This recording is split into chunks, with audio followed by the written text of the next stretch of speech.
500 वर्ष पहले बाबर के एक सिपह सालार ने जो काम अयोध्या में किया था, जो काम संभल में किया था, और जो काम आज बांग्लादेश के अंदर हो रहा है, तीनों की प्रकृति, तीनों का डीएनए एक जैसा है। गलतफहमी में मत रहना। अगर कोई ये मानता है कि वो बांग्लादेश में हो रहा है, तो यहां भी बांटने वाले तत्व उनके लिए बेट बन करके खड़े हो रखे हैं। सामाजिक एकता को तोड़ करके, आपको बांट करके, फिर काटने का और कटवाने का पूरा इंतजाम भी कर रहे हैं। ये बांटने वाले लोग, बहुत सारे लोग ऐसे हैं जिन्होंने दुनिया के तमाम देशों में प्रॉपर्टी खरीद करके रखी हुई है। यहां संकट आएगा, वहां भाग जाएंगे। मरने वाले मरते रहेंगे, यही करेंगे। उत्तर से लेकर दक्षिण तक पूरे भारत को जोड़ने का जो कार्य उस कालखंड में भगवान राम ने किया था, समाज को जोड़ने का कार्य, सामाजिक संगठन के माध्यम से राष्ट्र की एकता और अखंडता को। कृष्णगंधा का राज जीतते हैं, लेकिन राज्याभिषेक सुग्रीव का करते हैं। लंका को जीतते हैं, राज्याभिषेक विभीषण का करते हैं। यह है राम का आदर्श। और इसीलिए आज जब हम सब यहां पर आए हैं, भगवान राम ये सब करने में इसलिए सफल रहे क्योंकि उन्होंने जोड़ा था, पूरे समाज को जोड़ा था, सबको जोड़ा था। ये जोड़ने के कार्य को अगर हमने महत्व दिया होता,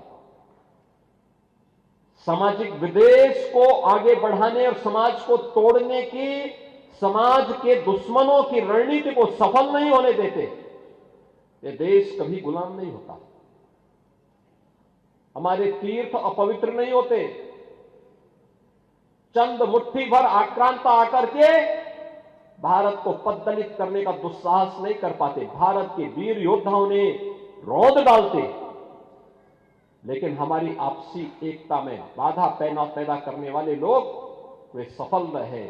और उन्हीं के जो जीन्स है वे आज भी हैं, जो जाति के नाम पर राजनीति करके सामाजिक ताने बाने को छिन्न भिन्न करने का प्रयास कर रहे हैं। दुश्मन बगल के देश में किस प्रकार का कृत्य कर रहे हैं, याद रखना। किसी को अगर गलतफहमी हो, 500 वर्ष पहले बाबर के एक सिपह सालार ने जो काम अयोध्या में किया था, जो काम संभल में किया था,